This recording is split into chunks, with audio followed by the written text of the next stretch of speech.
The night was cool and the air had a tinge of moisture to it, perfect for keeping the track slightly wet.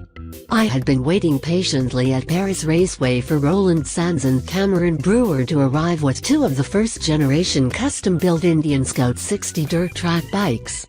And having never spun a single lap on a dirt tracker, with an abundance of power and no front brake, I was filled with nervous anticipation for the unofficial, and secretive, evening shakedown that I was about to partake in. The dirt track version of Indian Scout 60 was months in the making. After building a custom Geico bike for Indian to unveil in Sturgis, Sands and the powers that be at Indian got to talking. They had a launch coming up for the Scout 60 and they were trying to figure out something interesting to do, so it just kind of worked out, Sands said. It quickly turned into a snowball downhill. It was definitely organic. I didn't go to them with a big plan, it all just started unfolding. And after some preparation, building, and growing pains, RSD turned the Scout 60 into the beautifully built Hooligan machine that I was about to swing a leg over. As Sands and Brewer pulled into the Paris pits and parked, I walked over just as the back of the RSD Sprinter van opened up.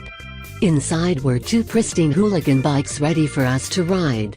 The initial night of testing went smoothly, but for me it was nothing short of eye-opening. Tons of power, plenty of weight, and no front brake is a scary thing. Riding a dirt track bike requires a combination of confidence and bravado in order to hold the gas on and back the rear end into the corners.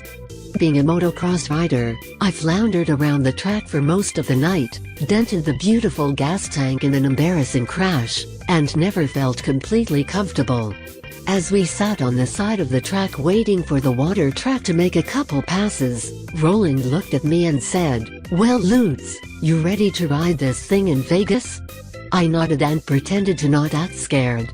The next time I'd be swinging a leg over the Indian Scout would be 2 weeks later in the super prestigio Super Hooligan event at the Orleans Casino in Las Vegas. Warehouse launch Hooligan is defined as a violent young troublemaker, typically one of a gang. Super Hooligan racing is definitely a gang, however, it's not the violent type.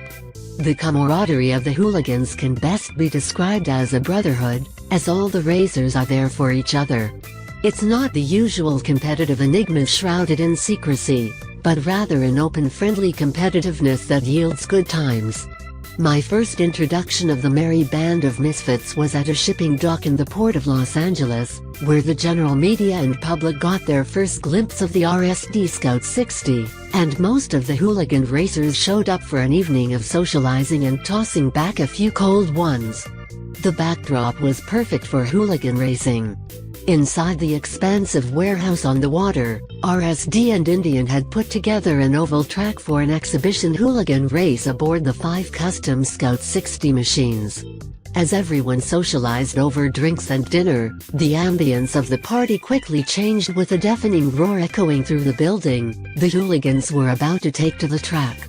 These days, you have to build the hype up to get more people stoked, Roland said of the event. The more people you get talking about something, and the more energy you build up around it, the more exciting it is. Everyone snapped to attention as the bikes ripped onto the concrete oval track, sliding sideways with near crashes in every corner. The exhibition race continued until Long Beach's finest broke the party up. It was completely staged of course, and the riders parked the bikes for everyone to gawk at while they took to the stage. First and foremost, we definitely wanted it to work on the dirt, so we started with a few things that we knew would make the bikes work, Sands said. One of the biggest things was that we put a different ignition on the bikes, so they would rev out a little bit more. What we did wasn't super complicated. It did take a little figuring out, but the cool thing was that I think we could build a kit for it relatively easily, something that a guy could put together in a weekend.